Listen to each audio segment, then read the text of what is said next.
11절에서부터 27절까지의 말씀인데 서로 교독하겠습니다. 11절에서부터 27절까지. 본문이 길면은 기쁩니까? 슬픕니까? 기쁩니다. 아, 기쁘죠? 저희가 이 말씀을 듣고 있을 때에 비유를 더하여 말씀하시니 이는 자기가 예루살렘에 가까이 오셨고 저희는 하나님의 나라가 당장에 나타날 줄을 생각함이로라. 가라사대 어떤 귀인이 왕위를 받아가지고 오려고 먼 나라로 갈 때에 그 종 열을 불러 은 열 문화를 주며 이르되 내가 돌아오기까지 장사하라 하니라. 그런데 그 백성이 저를 미워하여 사자를 뒤로 보내어 가로되 우리는 이 사람이 우리의 왕됨을 원치 아니하노이다 하였더라. 귀인이 왕위를 받아가지고 돌아와서 은둔 종들의 각각 어떻게 장사한 것을 알고자 하여 저희를 부르니 그 첫째가 나아가 가로되 주여 주의 한 문화로 열 문화를 남겼나이다. 주인이 이르되 잘하였다 착한 종이여 내가 지극히 작은 것에 충성하였으니 열 고을 권세를 차지하라 하고 그 둘째가 와서 가로되 주여 주의 한 문화로 다섯 문화를 만들었나이다. 주인이 그에게도 이르되 너도 다섯 고을을 차지하라 하고 가로되 주여 보소서 주의 한 문화가 여기 있나이다. 내가 수건으로 싸두었었나이다. 이는 당신이 엄한 사람인 것을 내가 무서워함이라. 당신은 두지 않은 것을 취하고 심지 않은 것을 거두나이다. 주인이 이르되 악한 종아 내가 내 말로 너를 판단하노니 너는 내가 두지 않은 것을 취하고 심지 않은 것을 거두는 엄한 사람인 줄 알았느냐. 그러면 어찌하여 내 은을 은행에 두지 아니하였느냐. 그리하였으면 내가 와서 그 별리까지 찾았으리라 하고 곁에 섰는 자들에게 이르되 그 한 문화를 빼앗아 열 문화 있는 자에게 주라 하니 저희가 가로되 주여 저에게 이미 열 문화가 있나이다. 주인이 가로되 내가 너희에게 말하노니 무릇 있는 자는 받겠고 없는 자는 그 있는 것도 빼앗기리라. 다 같이 그리고 나의 왕됨을 원치 아니하던 저 원수들을 이리로 끌어다가 내 앞에서 죽이라 하였느니라. 아멘. 오늘 문화의 비유. 문화라는 단어는 사실 성경에만 나오는 단어지요. 돈의 단어인 것 같아요. 그런데 이제 주님께서 오늘도 비유로 말씀하셨다라는 것이죠. 지난 시간에는 누구에 대해서 말씀드렸습니까? 지난 시간에 일주일 지나는 동안에 잊어버렸죠? 일주일 지나는 동안에 잊어버렸습니까? 아니면 예배당을 나가는 순간에 잊어버렸습니까? 기억이 잘 안 되죠? 기억하셔야 돼. 여러분들이 한 번 듣고 여러분들 내가 천재가 아닌 줄 알아. 천재입니까?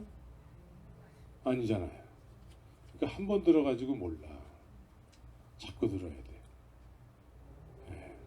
자꾸 들어야지만 거기서 깨달음이 나와요. 한 번 들으면은 한쪽 귀로 듣고 어느 순간에 한쪽 귀로 나간단 말이죠. 나가는 걸 다시 잡아야 돼. 자꾸 들어야 돼. 그래서 남에게 이 얘기를 내가 좀 꼭 전해야 되겠는데 이럴 정도로 깨달음을 얻어야 돼. 그렇죠? 그래서 부자 관원에 대해서 얘기했잖아요. 부자 관원이 예수님을 만났는데 여러분들도 예수님을 만나길 소원하시잖아요. 예수님 만나면 기쁠까?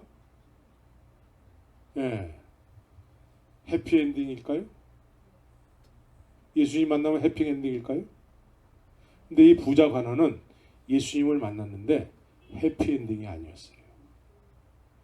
마음의 슬픔을 가지고 자기 왔던 길로 다시 돌아갔다라는 것이죠. 예수님을 만난다고 해서 다 기쁨이 아니에요. 예수님께서는 우리에게 말씀의 속성이 뭡니까? 베이고 찌르고 우리의 생각과 뜻을 감찰하는 어떤 그런 속성을 가지고 있어요. 우리의 생각들이 있잖아요. 이런 것들을 주님께서 이렇게 찔른다는 게 말씀으로. 근데 이 부자 간원을 주님께서 만나 주셨는데 이 부자 간원이 뭐에 대해서 물었습니까? 영생. 영생은 다른 말로 표현하면 뭐죠? 구원이에요. 구원. 예. 구원을 받으려면 어떻게 해야 합니까? 라고 물었다는 것이죠. 선한 선생님이요. 내가 구원을 받으려면 어떻게 해야 됩니까? 그러니까 네가 왜 나를 선하다고 여기느냐? 선한 분은 오직 누구만 계세요? 하나님만 계시다라는 것이죠. 이 부자 가난은 스스로가 선하다고 생각하기 때문에 자기의 선함을 칭찬해 달라는 것이죠. 인정해 달라는 거예요. 그래서 선한 선생이 그런단 말이에요. 바리새인의 속성이 뭡니까?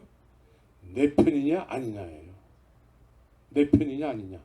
나를 칭찬해 줄 수 있는 거냐 아니냐. 나를 칭찬해 주지 않으면 다 적이야. 그래서 예수님께서 네가 그러면 율법을 다 지켰느냐? 다 지켰다라는 것이죠. 우린 율법을 다 지키면 무슨 생각을 할까요? 보편적으로 율법을 다 지키면 겉으로 드러나는 삶은 굉장히 거룩해 보이고 청결해 보이고 믿음이 있어 보이고 한단 말이죠. 그렇죠? 네. 율법을 지키는 사람들 여러분들 잘 못 봤을 거예요. 지키면서 사는 사람이 별로 없죠. 그런데 지키면서 사는 사람들이 가끔씩 있어요. 네.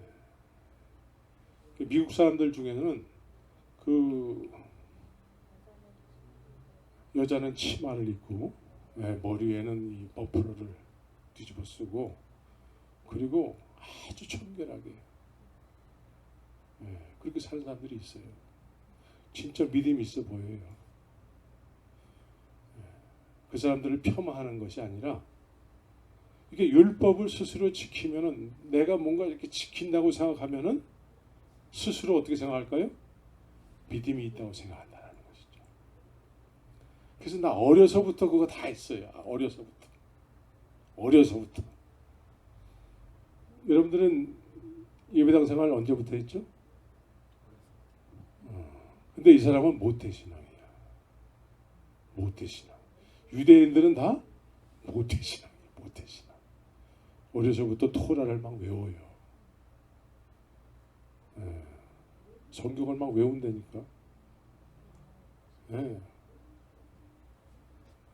다 지켰다라는 것이죠. 근데 주님께서 이 사람은 스스로가 완벽하다고 생각하는데 주님 보실 때에는 항상 우리는 중요하게 여겨야 될 것이 주님이 어떻게 보시느냐가 중요한 거예요. 주님이 너에게 부족한 것이 하나 있다. 그 부족한 것이 뭐죠? 이 사람이 재물이 많아가지고 재물을 필요한 사람들에게 다 나눠주면 하늘에서 선물이 있다라는 것이죠. 그리고 너는 나를 따르라는 거예요. 그러니까 예수님을 만나서 막 기뻐해야 되는데 이 사람은 갑자기 슬퍼지는 거예요. 갑자기 슬퍼지는 거예요. 이 사람의 복음은 뭐예요? 재물이에요. 재물이 이 사람에게 복음이야.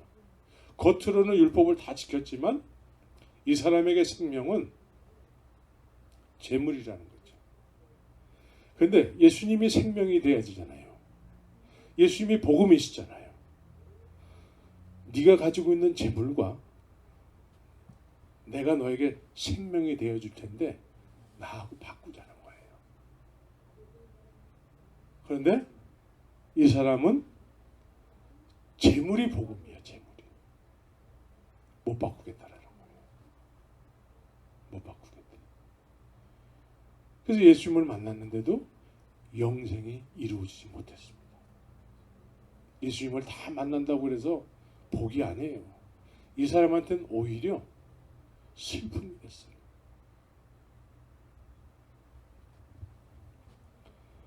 우리에게 예수님은 복음이 돼야 돼요. 복음. 믿습니까? 그래서 예수님이 복음이 된 사람들은 주님께서 그 사람에게 말씀할 때에 그 말씀에 순종하게 되는 거예요. 순종. 믿습니까? 너 나를 따르라. 하니까 베드로는 또 그 제자들은 어떻게 했죠? 배와 아버지와 그물 뭐 이렇게 막 손질하고 막 이런 거를 다 뒤로 한 채 예수님을 따라갔다라는 것이죠. 아브라함은 어땠습니까? 아브라함이 하나님의 말씀을 듣고서는 아버지의 하나님의 그 말씀의 내용에 순종했다라는 것이죠. 그러니까 이 말씀에 순종했다라는 의미는 뭐예요?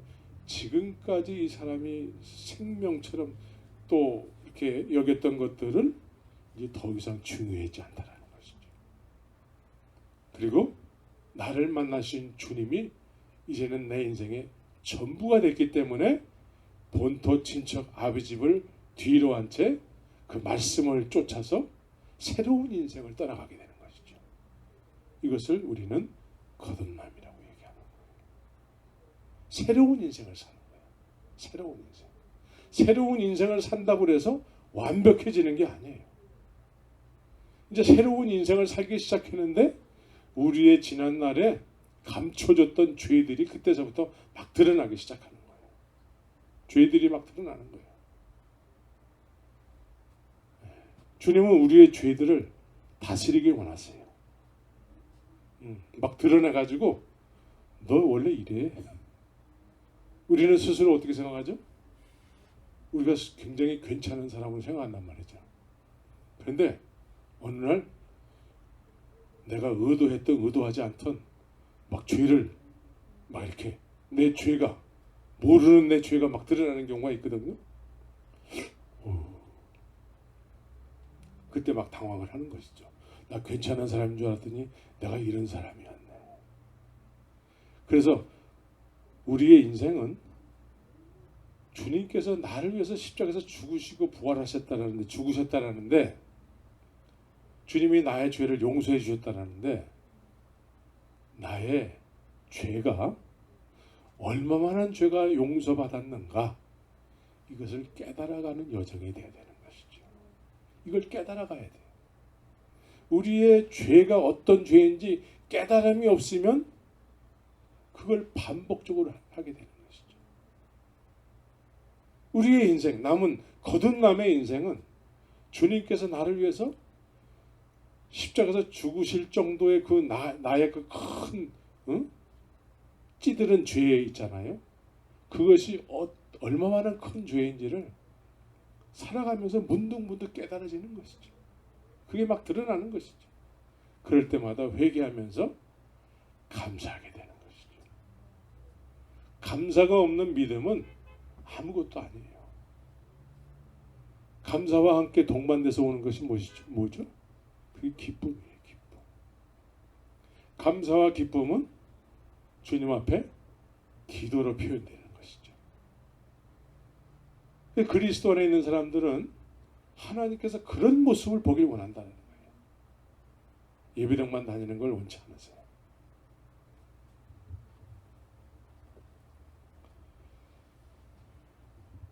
그래서 오늘은 문화의 비유에 대해서 말씀드리길 원하는데 새해 뭐 이렇게 가족들하고 이 말씀을 묵상했다면서요? 예? 예. 이 말씀을 묵상했다고 그래가지고 너무 기뻤어요. 이제 이 말씀을 본문으로 정해서 말씀을 전하면 이미 묵상이 되어진 내용이기 때문에 말씀을 전하면 공감대가 깊이 형성이 되겠구나. 예? 예. 그렇게 생각을 해서 오늘 이 말씀을 정했습니다. 예, 잘했죠? 예. 이 성경을 볼 적에는 성경 안에, 이 본문 안에 항상 내 모습을 발견해야 돼요. 내 모습이 발견되지 않고 늘 옛날에 살았던 사람들의 모습만을 떠올리면서 그 사람들이 살았던 어떤 내용을 가지고 묵상을 한다면 아무 유익이 없어요. 이 본문 안에 나는 지금 어떤 모습인가, 이 안에 내 모습이 어떤 사람들에게 속해 있는가를 발견해야 돼요. 그래야지만 우리가 이 말씀을 통해서 생명을 얻게 되는 것이죠. 남의 얘기로만 묵상하면 안 돼요. 이 안에서 나를 발견해야 돼요. 내 모습이 도대체 지금 어떤 모습으로 살고 있는지, 주님께서 어떤 의도하심으로 우리에게 말씀하고 있는지를 알아야 되는 것이죠. 그래서 오늘 첫 번째로 예수님께서 예루살렘에 가까이 오셨다는 것이죠. 예루살렘에 가까이 오셨는데 이때에 예수님의 말씀을 들었던 사람들이 이제 예수님이 예루살렘에 가까이 오시니까 어떻게 생각을 했다고요? 하나님의 나라가 당장에 나타날 줄로 생각을 했다라는 거예요.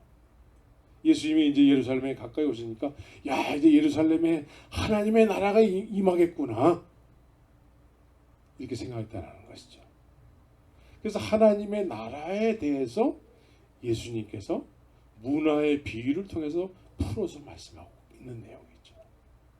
그렇게 이해했습니까? 네. 설교할 필요가 없겠네. 네.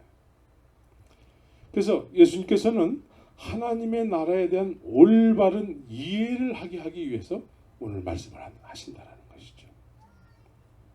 그래서 오늘 본문에 나오는 사람들은 크게 네 종류의 사람이 나오고 있어요.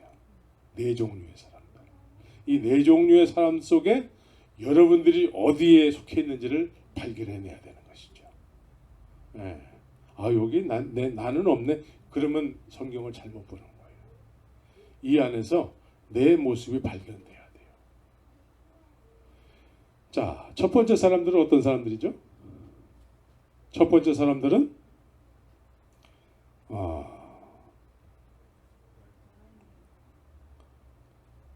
그 백성이 저를 미워하여 사자를 뒤로 보내어 가로되 우리는 이 사람이 우리의 왕됨을 원치 아니하노라.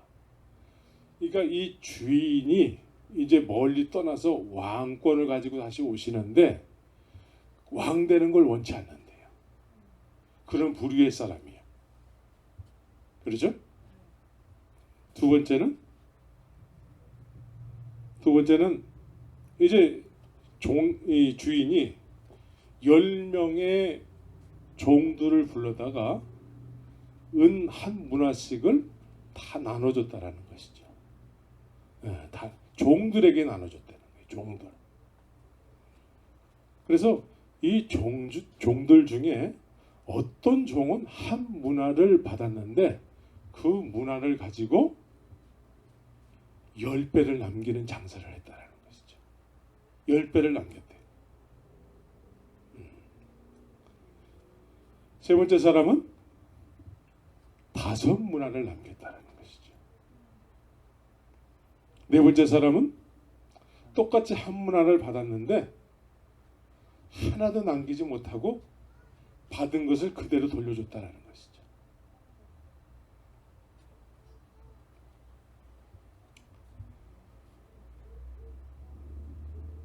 그래서 이런 사람들 네 부류로 나눴는데 이걸 또 구체적으로 이 네 부류를 세 부류로 또 이렇게 나눈다 그러면 한 문화씩을 다 받았는데 남긴 사람과 남기지 못한 사람들. 나머지 한 부류는 왕됨을 원치 않는 백성들.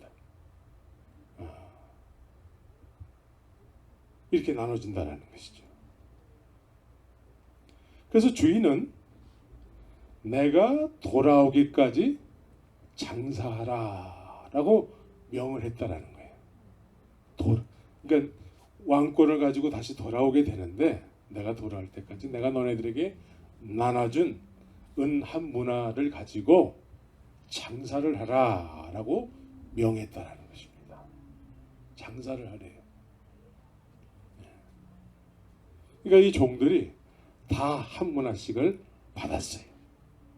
이때에 이 한 문화는 100데나리온의 가치를 가지고 있는 거래요. 100데나리온. 그러니까 데나리온은 노동자가 하루에 하루 일해서 받는 품삯이에요. 근데 이게 100데나리온이니까 100일치 임금이라는 것이죠. 100일치. 그러니까 먹지도 않고 쓰지도 않고 100데나리온을 모으려면 어떻게 해야 돼요?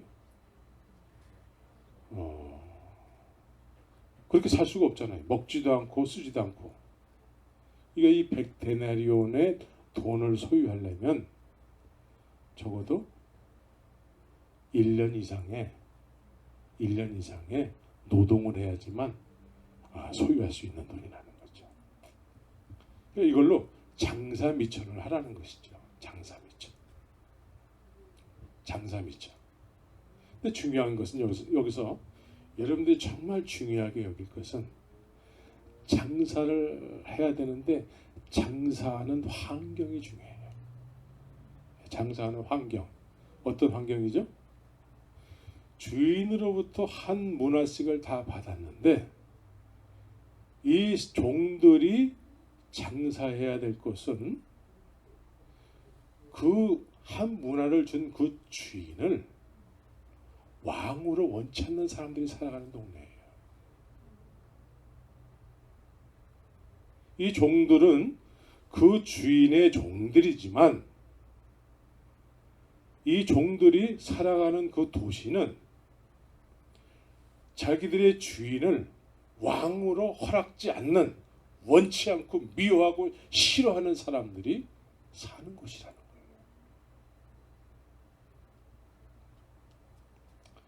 여기서 중요한 것은 이런 환경 속에서 장사를 해서 남겨야 된다는 거예요.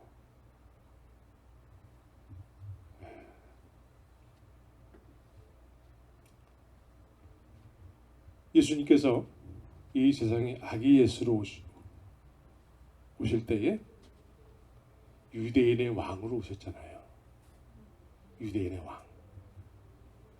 사람들이 환영했나요? 유대인의 왕으로 오시는 예수님을 원치 않았습니다.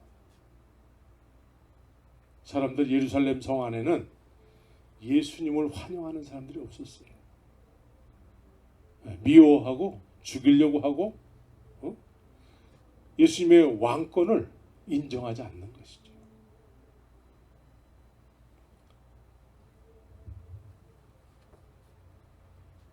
그래서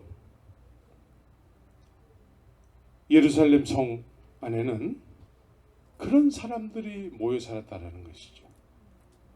예수님을 왕으로, 유대인의 왕으로 인정하지 않아요. 그래서 이렇게 살아가는 거, 예수님 없이 하나님을 믿었던 사람들이지 않습니까? 예수님을 왕으로 인정치 않고 하나님을 믿겠다라는 거예요. 그런데 예수님은 말씀이 육신이 되신 분이에요.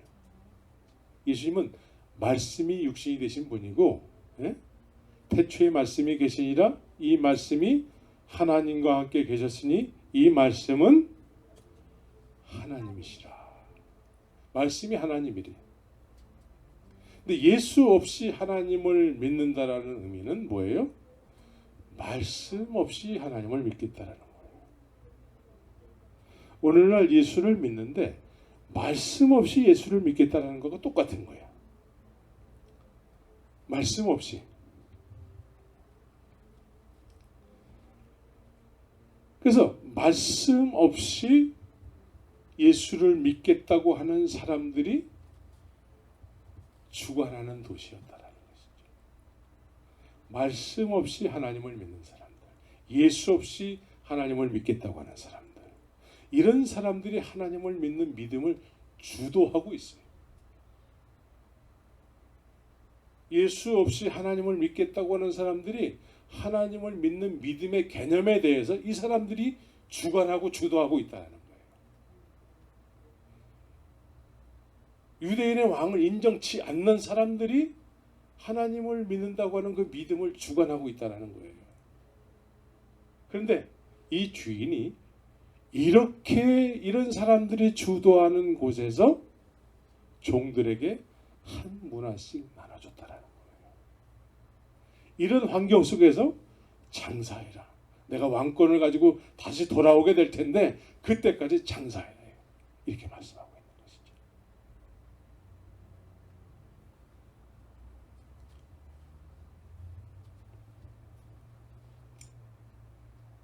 그래서 우리는 왕의 통치를 받아야 돼요. 하나님의 말씀의 통치를 받아야 돼요. 예수님은 유대인의 왕이에요. 믿습니까? 우리는 예수님의 통치를 받아야 돼요. 그런데 말씀을 모르고 통치를 받는다? 있을 수가 없는 거예요. 나에게는 불합리해 보이는 것 같은 일도 주님이 말씀하시면 거기에 통치를 받아야 되는 것이죠. 내 이웃을 내 몸과 같이 사랑해 하면은 그 말씀에 우리가 순종하는 삶을 살아야 되지 않습니까? 그런데 우리는 그건 성경이고 현실은 우리가 사람인데 어떻게 그러고 살아? 그러고 살죠? 저도 그래요. 저도. 그러고 나서 후회해. 그래서 회개하고 나 다시는 화내지 말아야지. 그래서 주님이시라면 이럴 때 어떻게 하셨을까? 이렇게 생각을 하죠. What would Jesus do?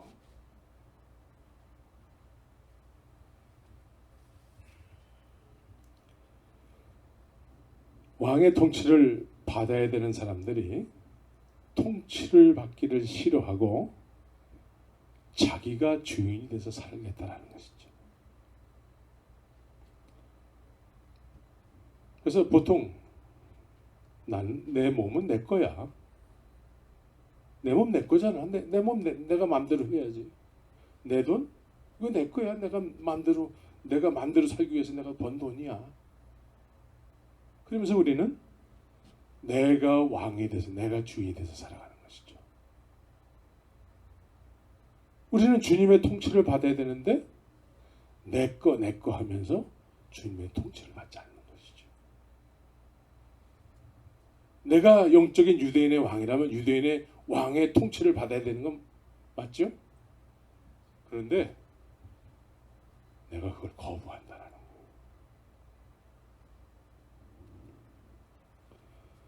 그러니까 우리는 많은 경우에 하나님의 은혜를 받아서 그전에는 정말 힘들고 정말 하나님이 이걸 해결해 주지 않으면 나는 망하고 말아요. 해서 막 기도해가지고 주님으로부터 은혜를 받은 어떤 그런 것이 이거는 하나님의 은혜로 내가 이걸 소유하게 됐어. 이런 것들이 우리의 인생 속에 있지요. 분명히 있단 말이죠. 그래서 이제 주님께서 그런 은혜를 주심으로 인해서 이제 잔치를 가끔씩 벌이실 때가 있어요. 잔치. 그래서 하나님께서 마태복음 21장에 보면은 이런 내용이 있지요. 마태복음 21장 33절 이하에 보면은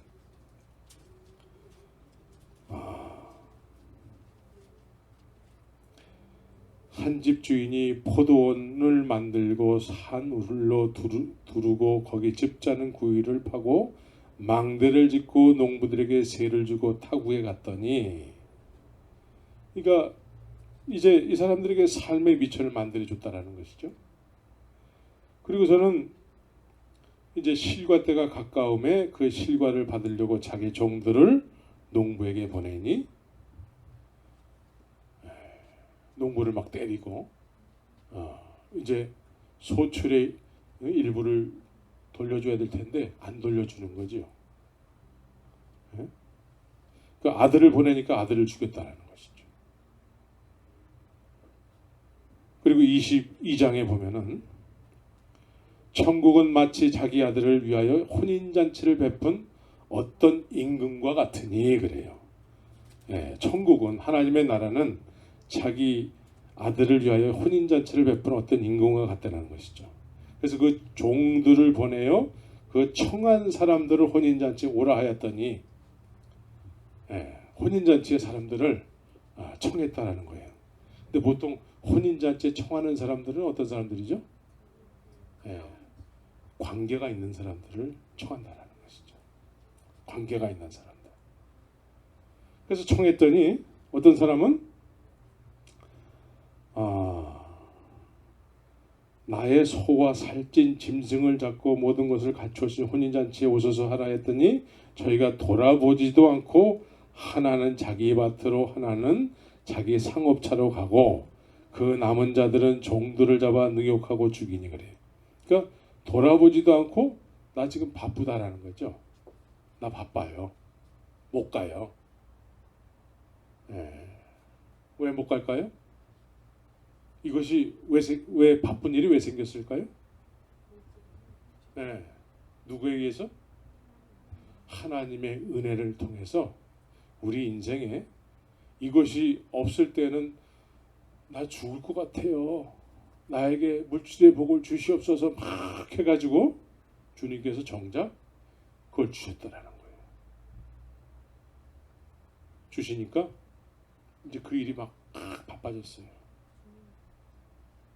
그러다가 천국은 자기 아들 혼인잔치와 같다라는 것이죠. 그래서 너 이제 좀 이리 좀 와봐. 이 잔치에 좀 참여 좀 해. 너 내 일을 좀 이제는 내가 기뻐하는 일을 좀 해야 될 거 아니냐? 그랬더니 바빠요. 그거 할 시간 없어요. 라고 했다라는 거죠.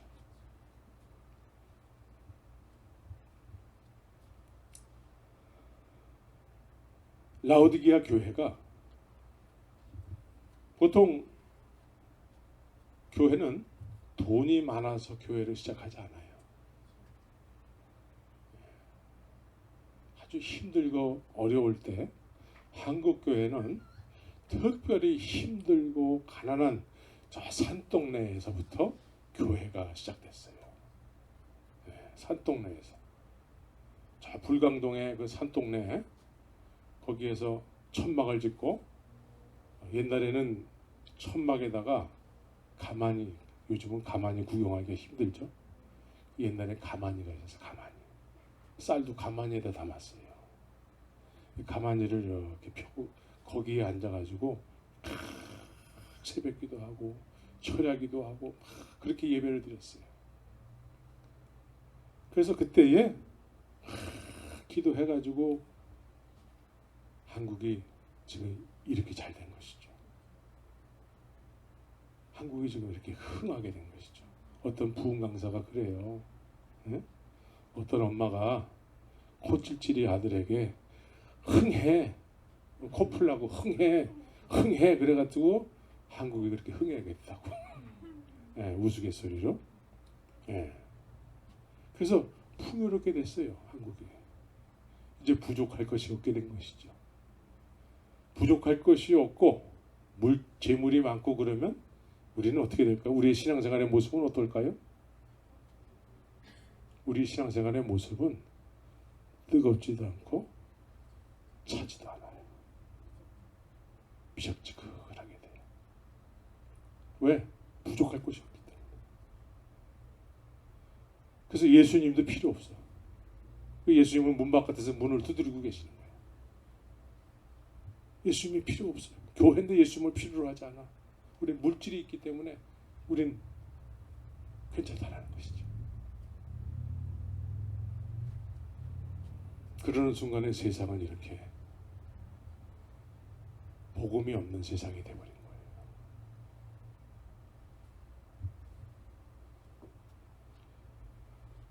그래서 주님께서 어떤 우리가 원하는 것을 주셨는데 그거 받아먹고 나서는 이제 주님의 청자, 내가 기뻐하는 일에 네가 좀 적극적으로 뭔가를 좀 해야 될 거 아니냐 라니까 그거는 이제 못한다라는 거예요.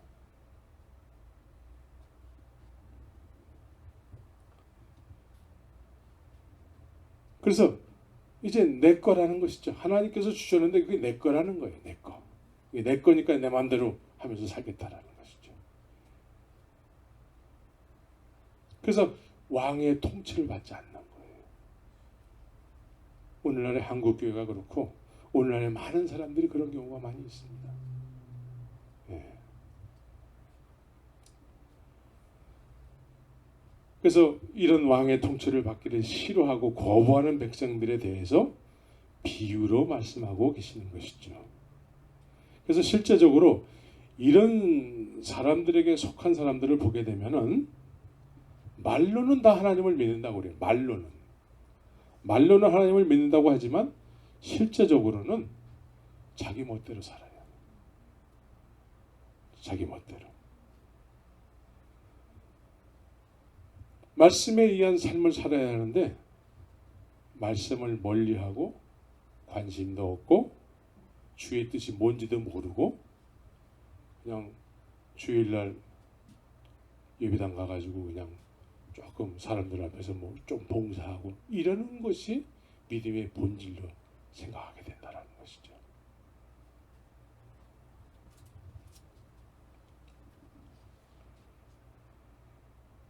그래서 주님의 뜻을 모르고 신앙생활을 하기 때문에 오늘날은 종교가 자꾸 이렇게 통합이 돼 있어요. 통합이 된단 말이죠. 네가 믿는 것도 맞고 우리가 믿는 것도 맞고 뭐가 뭔지 모르는 거예요. 네?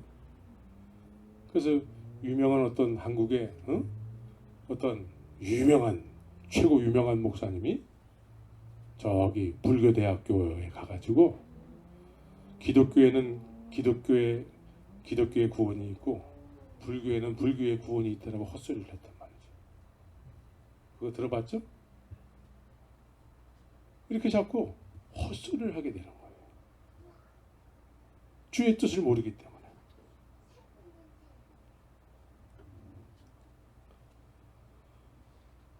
그래서 말씀을 멀리하고 말씀을 모르기 때문에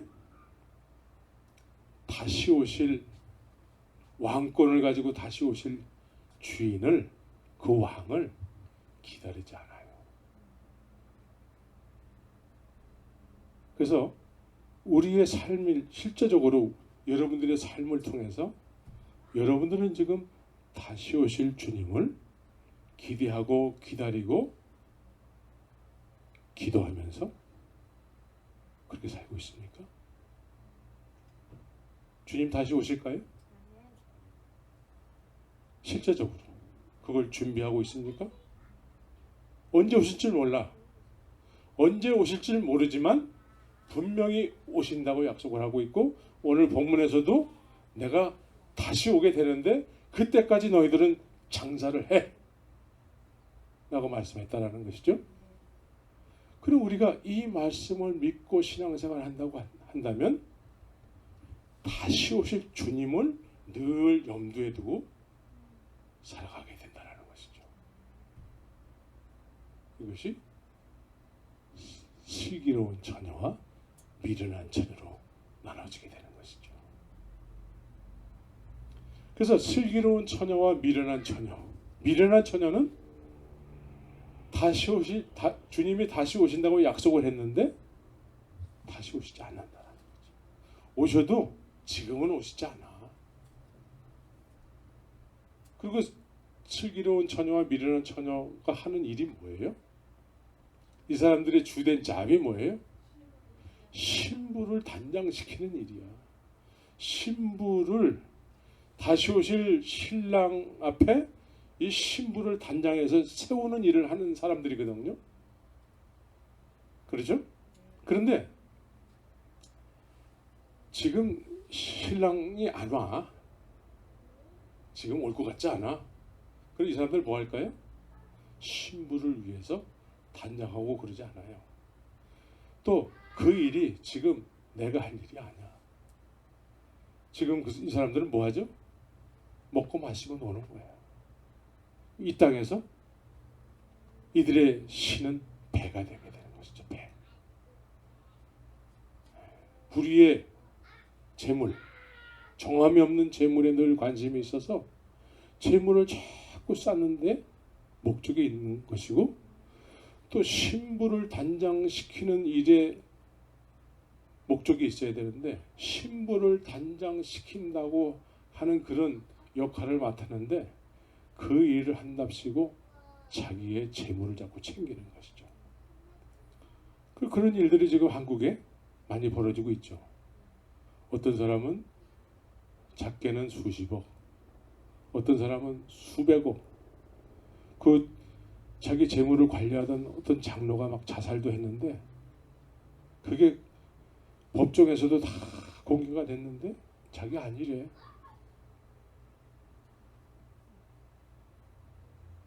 이렇게 미련한 처녀들 지금 오실 것 같지 않기 때문에 육신적으로 막 풀어진 삶을 산다라는 것이죠.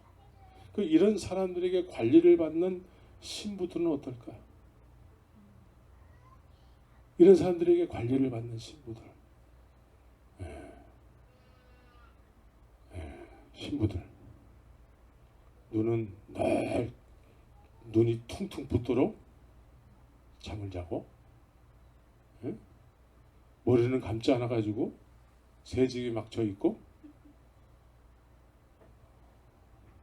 주님도 비유를 통해서 말씀하시니까 저도 비유를 통해서 얘기하는 거예요. 그래서 삶이 엉망이 되어버리는 것이죠.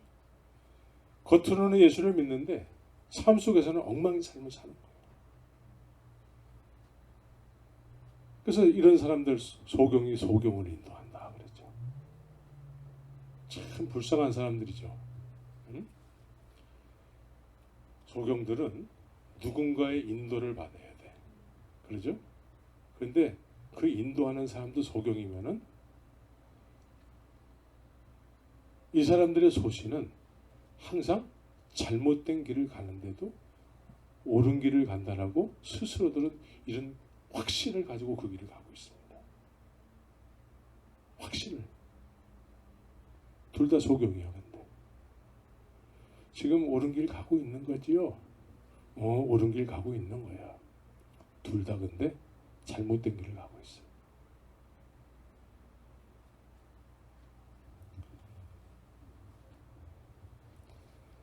우리는 말씀을 멀리하고 관심도 없고 이렇게 신앙생활 하면은 다시 오실 주님이 믿어지지가 않아요. 믿어지지가 않는다고. 그냥 이 땅에서 보이는 것들을 위해서 반응하게 되는 것이죠. 그래서 다시 오실 주님을 기대하지 않고 그냥 막 사는 거예요. 막 사는 거예요.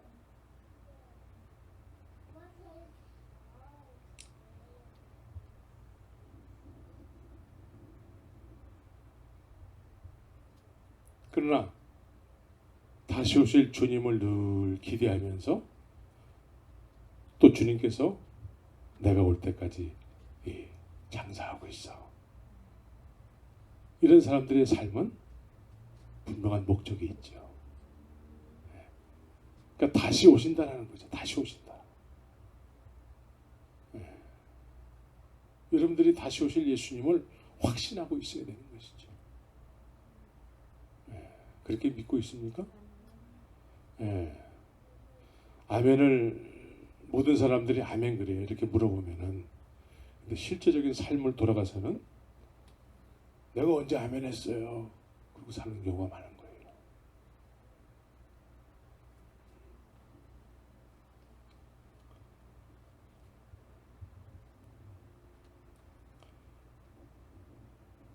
그래서 우리는 주님께서 장사하라고 했기 때문에 이걸 가지고 장사를 해야 돼요. 예? 장사.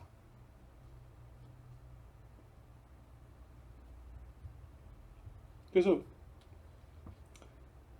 이 종이라는 존재들은 사실 주인 밑에서 살 때에 자기 것이 없는 사람들이에요. 그죠? 자기 것을 소유해 본 적이 없는 사람들이죠. 그런데 주인이 한 문화를 줬다라는 것이죠.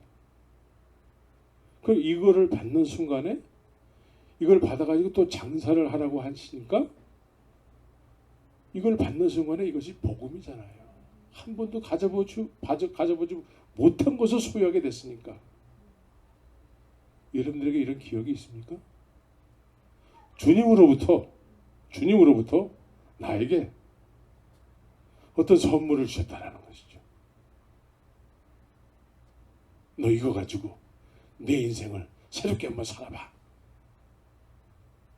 어떤 깨달음이 될 수도 있고, 어떤 성령을 경험함을 통해서 불치의 병으로 신음하다가 치료함 받아서 건강해졌다거나, 어떤 이런 것들을 우리가 소유하게 된다는 것이죠. 내 힘으로는 전혀 감당할 수 없었던 것을 내가 소유하게 됐다는 것이죠. 여러분들에게 있었죠? 이제 이걸 소유함으로 인해서 이걸 가지고 새로운 인생을 한번 살아서 남는 장사를 한번 해보라는 것이죠. 내가 다시 올 거야. 그때까지 내가 너에게 준 걸 가지고 장사를 하면서 남기는 삶을 살아라는 것이죠. 남기는 삶. 그런 게 있었죠. 국경을 넘을 때 있었죠. 우리에게는 다 상황이 달랐지만 그런 것을 하나님께서 주셨어요. 믿습니까? 네. 내가 다시 올 때 내가 너에게 준 거를 세임할 거야. 세임할 거야. 남겨야 된다는 거예요. 장사는 남기기 위해서 하는 것이죠. 장사는 남기기 위해서 하는 거예요. 그래서 주인이 한 문화씩 종들에게 줬을 때는 남기라고 준 거예요. 남기라고. 믿습니까? 그래서 어떤 종은 10문화를 남겼대. 10문화. 나에게 이런 놀라운 은혜를 주셨군요. 주님 것을 우리가 소유하는 순간에 이것이 복음이에요. 복음. 저는 세상에 태어나서 26살인가 됐을 때에 생일 케이크를 처음 받아봤어요. 생일 케이크. 그것도 집에서 받은 게 아니라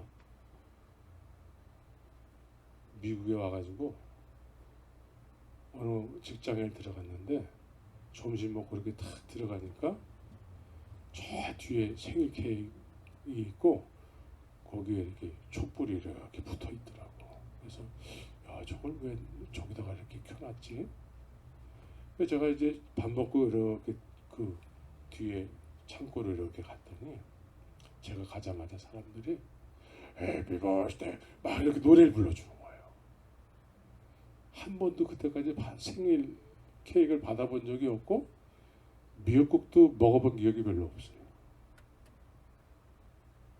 그러니까 사람들로부터 이렇게 인정받는 어떤 그런 인생을 살아보지 못했다가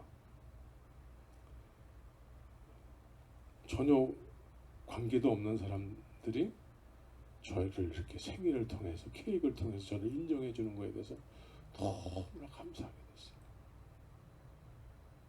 그러면서 그것이 시작이 돼서 이제 주님으로부터 제가 인정을 받는 것이죠. 주님으로부터. 내가 너를 사랑하노라. 여러분들 많이 들어봤죠? 주님이 내가 너를 사랑하노라. 근데 저는 이 말씀에 그냥 까무라칠 정도가 됐어요. 아무도 그때까지 저를 인정해 주는 사람이 없었는데 주님이 저를 인정해 주시는 것이죠. 그런데 내가 너를 말로만이 아니라 내가 너를 위해서 십자가에서 죽기까지 널 사랑해. 까무라쳤어요. 이 깨달음을 얻고 나서 제가 3년 반을 늘 울면서 다녔어요. 이것이 저에게 한 문화보다 그 이상으로 저에게는 없었던 것을 소유하게 된 것이죠. 주님이 나를 인정해 준대. 종으로 인정해 줘서 그 놀라운 은혜를 저에게 주신 것이죠.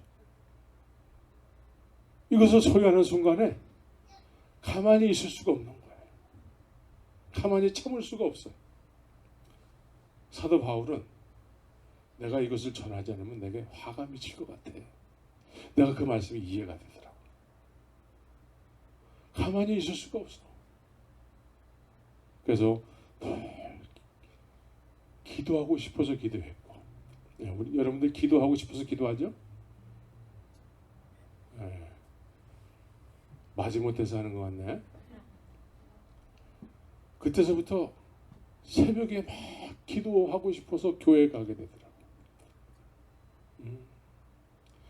어디 예배 드리는 데가 없나 해가지고 조그만 가정에서 무슨 구역 예배가 드려지고 있으면 거길 또 가는 거예요. 그 찬송가를 부르면 그렇게 기쁠 수가 없어. 그래가지고 그 오늘 말씀에 의하면 한 문화를 받음으로 인해서 이제 미국 땅에서 사는 것이 별로 이렇게 유익하지가 않은 것 같아. 그래서 내가 다른 민족에 한번 가봐야 되겠다. 그렇게 가고 싶은 거야. 네. 오라는 사람은 없는데 막 가고 싶은 거예요. 전혀 관계도 없는 몽골 땅에 가가지고 아무도 환영해 주는 사람이 없어요. 모든 사람이 다 뺏겨 먹으려고만 해. 그런데도 주님이 나를 이곳까지 부르셨구나. 그렇게 감사할 수가 없었어요. 그래서 기뻐서 막 거기서 살다 보니까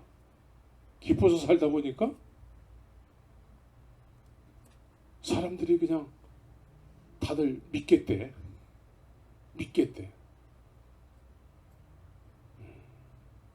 여러분들에게도 그런 것이 있죠? 그거를 소유하는 순간에 우리는 없던 것을 받게 되는 것이기 때문에, 받을 자격이 없는 사람들이 그걸 받게 되는 것이기 때문에 놀라운 기쁨이 되는 것이죠. 그래서 우리의 삶이 그걸 가지고 살면은 남는 장사를 하게 된다는 것이죠. 남는 장사. 어떤 사람은 10문화를 남기고 어떤 사람은 5문화를 남겼다는 거예요. 근데 여기 한 사람 하나도 못 남긴 사람이 있어요. 받았는데 종인데 그걸 받았는데 남기질 못했어요. 왜 못 남겼을까요? 이 사람은 주인에 대해서 잘못 이해하고 있어요. 주인에 대해서. 여러분들은 그 한 문화를 주신 그분에 대해서 어떤 생각을 하고 있는지 내가 잘 모르겠습니다. 근데 이 한 문화를 받았음에도 불구하고 남기지 못한 종의 생각은 뭐냐면, 일단 주인을 무서워하고 있다는 거예요. 주인을 무서워해요. 무서워하는 주인으로 생각을 하고 있어요.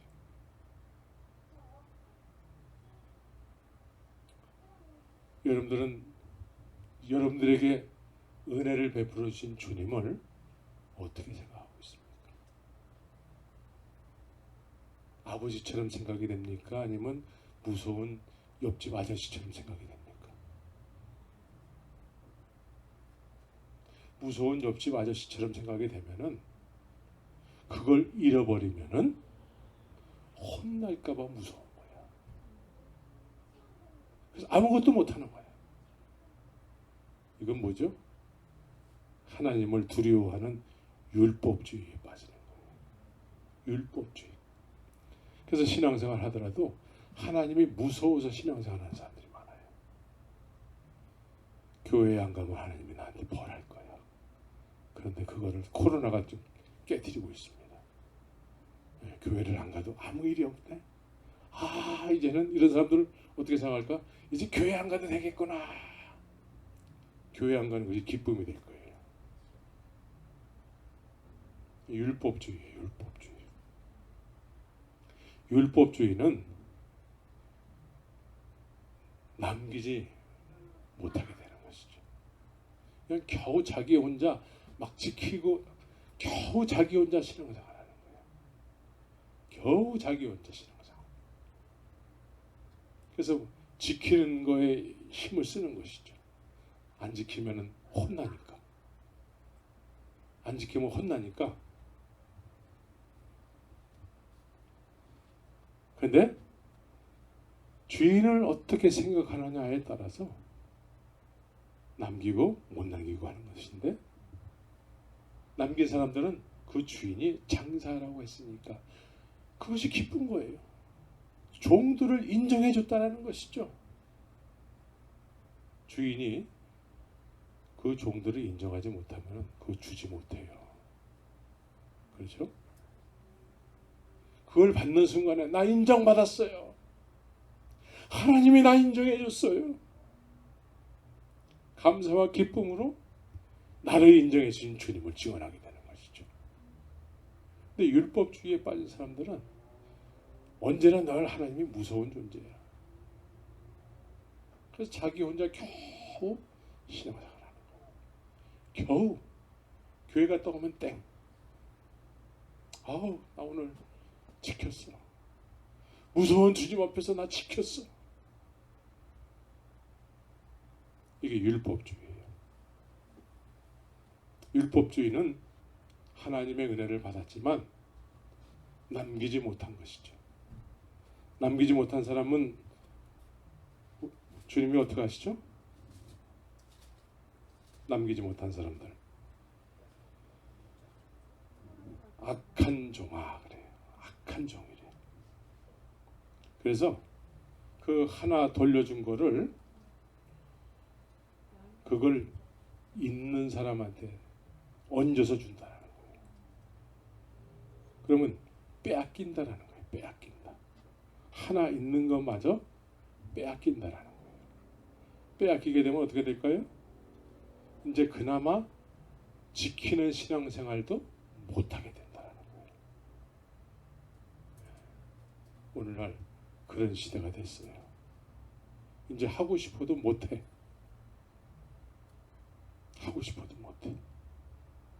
계시록을 보면은, 계시록 6장을 보면은 이 두루마리 책이 있는데 인을 떼요. 인을 7인이 있는데 첫 번째 인이 떼어지고 두 번째 인이 떼어지고 세 번째 인이 떼어지고 네 번째 인을 떼어지고 다섯 번째 여섯 번째 인이 떼어졌을 때에 이 세상에 우리가 감당하지 못한 일들이 있게 된다고 말씀하고 있습니다.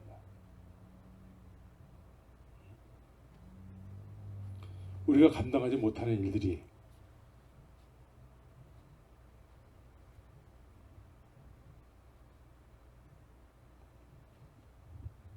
그래서 우리가 주님 앞에 받은 것을 늘 기억을 하고 네가 사랑을 어디서 잃어버렸는지 그걸 기억해내라고 얘기하고 있습니다. 어디서 잃어버렸는지. 그래서 남기는 장사를 하라는 것이죠. 성령을 보혜사 성령을 그리스도의 영이라고도 하고 양자의 영이라고도 하세요. 양자의 영. 양자의 영은 뭐죠? 하나님께서 우리를 아들로 인정해 준다는 것이죠. 그러니까 양자의 영을 통해서 우리는 하나님을 아바 아버지라고 부르게 된다는 것이죠. 아바 아버지. 하나님이 아버지처럼 느껴진대요. 하나님을 아버지처럼 느껴지게 하기 위해서 주님은 십자가에서 죽으시고 부활하셔서 우리에게 거룩한 그리스도 되게 해주셨어요. 그래서 양자의 영을 담아주시는 것이죠. 그리스도의 영으로 주님이 나에게 오시는 거예요. 그러면 이제 우리는 그분이 우리의 남은 인생을 주관하시는 거예요. 그분이. 그래서 여섯째 인이 띄어졌을 때 우리가 감당하지 못하는 일들이 막 벌어질 텐데 그때에도 그 환난 가운데서도 우리가 인내를 지키는 믿음의 삶을 살게 된다는 거예요. 그렇죠? 지금은 우리가 얼마든지 예배당 다니면서 믿음 생활할 수 있고 지킬 수 있고 할 수 있습니다. 근데 앞으로 계속 이런 추세로 가다 보면은 이제 우리가 원하는 어떤 신앙생활은 이제 좀 힘들어지는, 이럴 때 우리가 그리스도의 영, 보혜사, 양자의 영을 통해서 언제나 나를 이끌어 주시는, 나를 주관하시는 주님, 그 주님에 의해서 주님 앞에서 삶을 살아가게 되는 것이죠. 이것이 주님이 의도하신 바예요. 이렇게 될 수 있도록 우리가 주 앞에 자꾸 나가야 되는 것이죠. 그런데 아직 율법주의인 사람은 이제 이런 시대가 오면은 이제 안 지켜도 괜찮잖아요. 이제는 무서워서 막 지켰는데 그렇게 지킬 수 없는 상황이 오니까 못 지키고 안 지키잖아요. 그래도 아무 일도 안 생겨요.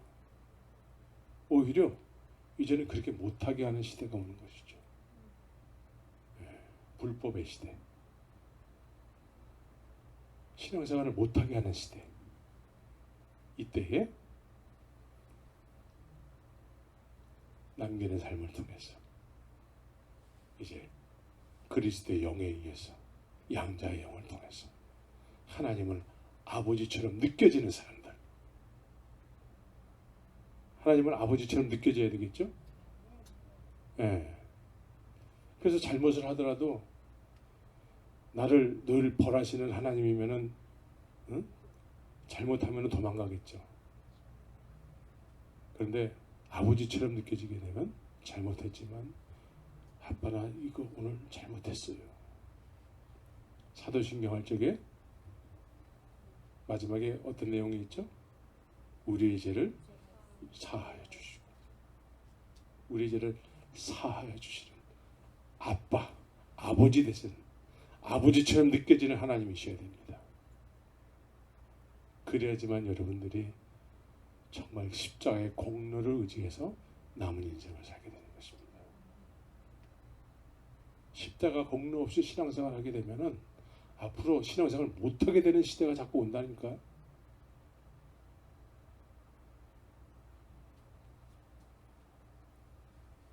그래서 주님이 반드시 오시게 되는데 그때 남기는 장사를 해야 되는 거예요.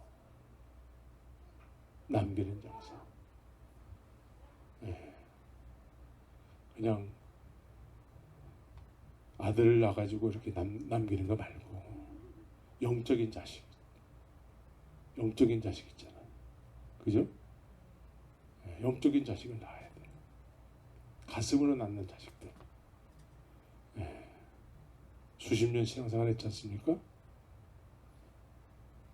가슴으로 낳는 자식들, 말씀으로 낳는 자식들, 하나님의 말씀에 순종했더니 나와 같은 제자가 만들어지는 그 영적으로 낳는 자식들, 그런 자식들이 여러분들의 남은 인생을 통해서 있어줘야 되고, 그 영적으로 낳은 자식들이 주님 앞에 남는 장사로 나 이만큼 남겼습니다 라고 주님 앞에 올려드릴 수 있는 것이 되는 것이죠.